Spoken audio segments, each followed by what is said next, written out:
समाचार अब तक, सत्य का साहस। काँग्रेस नेत्यांची तुलना जी आहे ती रानटी पशुशी केली आहे. त्यांनी यशोमती ठाकूरला रानडुकराची उपमा दिली. हे बघा, या लोकांचं आता यांच्याजवळ विष्णुदेव आहेत, एक आता परवा एक लक्ष्मीदेवी झालेली आहे. देवाचा अपमान करणं, महिलांचा अपमान करणं हे यांचं कर्तृत्व आहे. हे कर्तृत्व आहे यांचं, हे याला कर्तृत्व म्हणू आपण. यांना जय श्रीराम म्हणायला आवडतं, जय सियाराम म्हणायला आवडत नाही. आमचे नेते राहुल गांधींनी सांगितलं की आम्ही जय सियाराम म्हणू, आणि जय सियाराम म्हणतोच. महात्मा गांधींनी ज्या दिवशी त्यांची हत्या झाली त्या दिवशी शेवटच्या शब्दात त्यांनी हे रामच म्हटलेलं आहे. हे नकली राम भक्त आज आपण पाहतो आहे. यांना महिलांचा अपमान करणं हे भाजपचं नेहमी कृत्य राहिलेलं आहे. त्यामुळे एका महिलांच्याबद्दल काय वक्तव्य करावं हे भाजपच्या खासदाराला कळत नसेल, भाजपच्या मंत्र्याला कळत नसेल, आता त्याच्यापेक्षा दुर्दैव काय. त्याच्यामुळे महिलांमध्ये एक तर त्यांना महागाईमुळे त्यांना बर्बाद करून टाकलं, त्यांचं घर चालवणं मुश्किल केलं, आणि महिलांवरचे अत्याचार महाराष्ट्रासारख्या राज्यामध्ये ज्या पक्षाचे राज्यपाल भगतसिंग कोश्यारी आई सावित्रीबाईला शिवा घालत असतील, अशी ही भाजपचा मुखवटा महिला विरोधी जो आहे तो त्याच्यातलं स्पष्ट होतं. बोंड्या अंड्यात हे असे राहणारच आहेत. स्वतः तिथं होतो, आपण पाहिलं की त्यांनी सांगितलं तिथं असं चाललं, तिथं असं चाललं. असं कुठेही काही चाललेलं नाही आहे आणि कोणालाही जबरदस्ती. कारण की आत्ता भाजपचे 2-3 कार्यकर्ते, IT, CBI आणि ED असे 3 कार्यकर्ते आता जागरूक झालेले आहेत. कसा दबाव तंत्र चाललेलं आहे, कसं काय चाललेलं आहे हे आपण सगळेजण पाहतो आहे. राज्याच्या एका मुख्यमंत्र्याला त्याला आतमध्ये टाकायचा जो प्रयत्न झाला तो पण या देशाने पाहिलेला आहे. त्याच्यामुळे ही जी काही परिस्थिती आज दबाव तंत्राची आहे, तानाशाह प्रवृत्ती जी आहे, त्या तानाशाह प्रवृत्तीमध्ये काही लोक दबावात येतात आहेत, हे नाकारता येत नाही. वास्तविकता वेगळी असते. वास्तविकता दूरदर्शनच्या माध्यमातून, या मीडियाच्या माध्यमातून वेगळी दाखवली जाते आहे आणि हे लोकांना कळतं आहे. आणि दूरदर्शनच्या मालकांना, मीडियाच्या मालकांना पण कळतं आहे की वास्तविकता काय. पण ठीक आहे, त्यांचं काम त्यांनी करावं, मला त्यांच्यावर आक्षेप करायचा नाही. पण जी काही वास्तविकता आहे देशाच्या जनतेला कळतं आहे ही तानाशाह प्रवृत्ती आता या देशातून संपुष्टात आणली पाहिजे, ही भूमिका देशातल्या जनतेमध्ये निर्माण झाली. आमचे नेते राहुल गांधीजींची जी न्याययात्रा चाललेली आहे त्याच्यावर केवढा आक्रोश सत्तेमध्ये असलेल्या भाजपचा आहे आणि त्यांच्या दबावात आलेल्या लोकांचा आहे, हे आपण पाहिलेलं आहे. त्यांच्यावर गोटमार केली जाते, लाठीचार्ज केला जातो, त्यांच्या गाडीचे काचं फोडली जातात.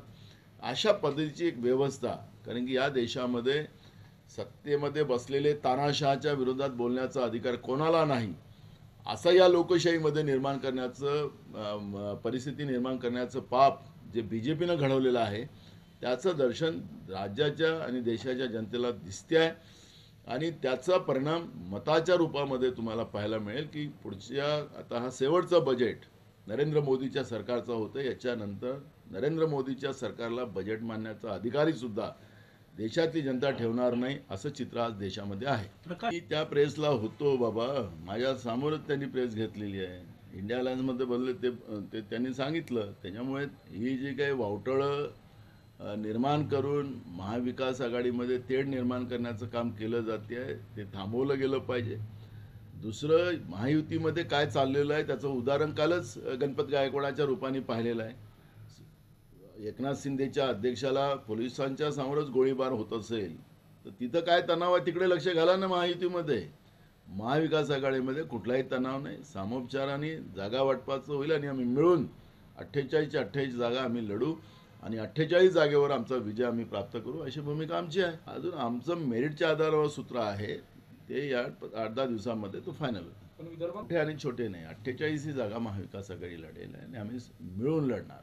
या महायुतीसारख्या गोळ्याबार नाही करणार. प्रथम तर ज्या पद्धतीनं संजय गायकवाडांनी भुजबळांना अपमानित केलं, एका मागासवर्गीय, एका सिनियर मंत्र्यांच्या बद्दल, एका OBC चळवळ राबवणाऱ्या मंत्र्याच्या विरोधात ज्या पद्धतीनं जी काही उच्चवर्णीय आणि मागास ज्या जाती आहेत त्याचे परिणाम आपण पाहिलेले आहेत. ज्या पद्धतीनं त्यांना घाणेरड्या शब्दामध्ये त्यांचा अपमान केला त्या गोष्टीची आम्ही पहिले निंदा करतो. आणि राहिलं भुजबळ साहेबांचा व्यक्तिगत विषय जो आहे त्यांनी भाजपमध्ये जावं की कुठं जावं, कारण की आता जे काही चाललेलं आहे ते आपण सगळेजण पाहतोच आहे. त्यामुळे मी आज त्याच्यावर प्रतिक्रिया देणं हे चुकीचं ठरेल. अनेकदा सांगितलं की राज्यातलं सरकार लुटेर आहे, डाकू आहे आणि यांना जनतेचे पैसे लुटणं आणि खोट्या जाहिराती करून लोकांना फसवणं आणि त्या आधारावर सत्तेची गरमी ही अनेकदा आम्ही बोललो आणि त्याचा प्रत्यय हा एक आमदार नाही. मुंबईमध्ये तो सदा सर्वकरणी गोळ्या चालवल्या, त्याचा रिपोर्ट आपण पाहिला. त्या काळामध्ये तोही तसाच पोलिसांवर भयानक दबाव कधी नव्हे महाराष्ट्रामध्ये या ठिकाणी आपण पाहतो आहे. जो यांच्या आमदारांचं ऐकलं नाही, मग तो IPS अधिकारी वरिष्ठ अधिकारी असेल त्याची तातडीनं बदली करा. कायद्याने कुठल्याही पोलिसांनी काम करू नये अशा पद्धतीचं दबाव तंत्र महाराष्ट्राच्या मंत्र्याकडून आहे, मुख्यमंत्र्याकडून आहे, दुसरे उपमुख्यमंत्री आहेत त्यांच्याकडून आहे आणि त्याच्यामुळे पोलिसांमध्येच दहशत आहे. कायदा सुव्यवस्थेचे 3-13 वाजलेले आहेत आणि अशा या सरकारला तातडीनं बरखास्त केलं पाहिजे. महाराष्ट्राच्या पुरोगामी व्यवस्थेला, शाहू फुले आंबेडकर विचारसरणीला भाजप प्रणित हे येड्याचं सरकार संपवते आहे. आणि आपल्याला माहीत असेल की मीरा भाईंदरमध्ये त्या ठिकाणी मुस्लिमांची घरं पाडण्यात आली. कुठलंही कारण नसताना त्या ठिकाणी मुस्लिमांना त्रास देणं आणि आम्हीच हिंदूचे पाईक आहोत असं दाखवणं या लोकांचा मानस राहिलेला आहे. आपण पाहिलं की त्या दिवशी एक आमदार, त्याचा त्या मतदारसंघाशी काही संबंध नाही, मोटरसायकल घेऊन त्या ठिकाणी जातो आहे आणि जेव्हा त्यांना चॅनलने विचारलं त्यावेळेस सांगतोय की माझा बॉस सागर बंगल्यामध्ये बसलेला आहे. म्हणजे ही जी सत्तेची गरमी आहे, या सत्तेच्या गरमीचा हा प्रत्यय आहे. आता हे भाजप लोकांना सांगतं की आम्ही फार स्वच्छ प्रशासन चालवतो, रामराज्य चालवतो असं सांगणारे हे भाजप आता या गणपत गायकवाडच्या प्रकरणामध्ये काय करते त्याच्याकडे आमचं आता लक्ष लागलेलं आहे. नाहीतर यांचा हा बुरखा हा फाडला गेलेला आहे हे त्याच्यातून आपल्याला पाहायला मिळतं आहे. आणि म्हणून आम्ही या सगळ्या व्यवस्थेच्या बद्दलची तीव्र निंदा करतो आणि याचा निषेध करतो आणि या सरकारला थोडंसंही जनाची नसेल तर मनाची असेल तर यांनी राजीनामा द्यावा या सरकारने आणि सत्तेच्या बाहेर जावं, ही भूमिका काँग्रेस पक्षाची आहे. तुम्हाला सांगितलं, अनेक घटनेचा उल्लेख केला. सदा सर्वंकरनी गणपतीच्या काळात गोळ्या झाडल्या, ते प्रकरण आहेच.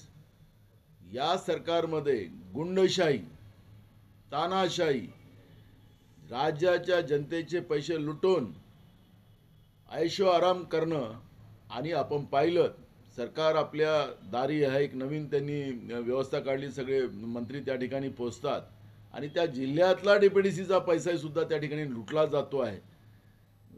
लोकांच्या घामाचा पैसा जो राज्याच्या तिजोरीत जातो त्याची लूट माजवलेली. हे डाकू लोक आहेत, लुटेरे लोक आहेत आणि या लुटेरे लोकांच्या बाबतची काय भूमिका मांडावी हेच कळायला कारण नाही. महाराष्ट्रामध्ये कधी घडलेलं नाही. आणि मी मगाही सांगितलं की पोलिसांमध्येच दहशत आहे, पोलिसांमध्ये दहशत आहे. वरिष्ठ IPS अधिकाऱ्यांमध्ये इतकी भयानक दहशत आहे की काय व्हायचं ते होऊ द्या. काल पुण्यामध्ये एक घटना झाली, मी आपल्याला माहितीसाठी सांगतो. विद्यापीठामध्ये एक त्या ठिकाणी रामलीलाचा कार्यक्रम चालले होता. एक नौटंकी केस अलग आणली होती, यांनीच आणली भाजपच्याच लोकांनी. त्याच्यामध्ये सीतामाईला सिगरेट पिताना दाखवलं, राम तिथून पळून जाताना असं दाखवलं आणि त्या विद्यापीठामध्ये बसलेले कार्यक्रम बघणारे सगळ्या आमच्या NUCIच्याही मुलांनी त्या ठिकाणी निषेध व्यक्त केला की भगवान श्रीरामाचा आणि माई सीतेचा ज्या पद्धतीने अपमान केला जातो हे आमच्या NUCIच्याही मुलांनी त्या ठिकाणी जाहीर केल्यानंतर सुद्धा मुद्दामून त्या ठाणेदाराला सांगण्यात आलं की NUCIच्याच पोरांना पकडून न्या. ही जी काही दहशत निर्माण करण्याचं पाप ही लोक करतात आहे, यांना याचे परिणाम भोगावेच लागणार आहे. महाराष्ट्राची जनता आता यांना माफ करणार नाही आहे. या पद्धतीचा गुंडाईजम महाराष्ट्रामध्ये, गुंडाराज या शिंदे आणि फडणवीस आणि अजित पवारच्या सरकारने या ठिकाणी उभा केलेला आहे, हे आता याच्यातून स्पष्ट झालेलं आहे.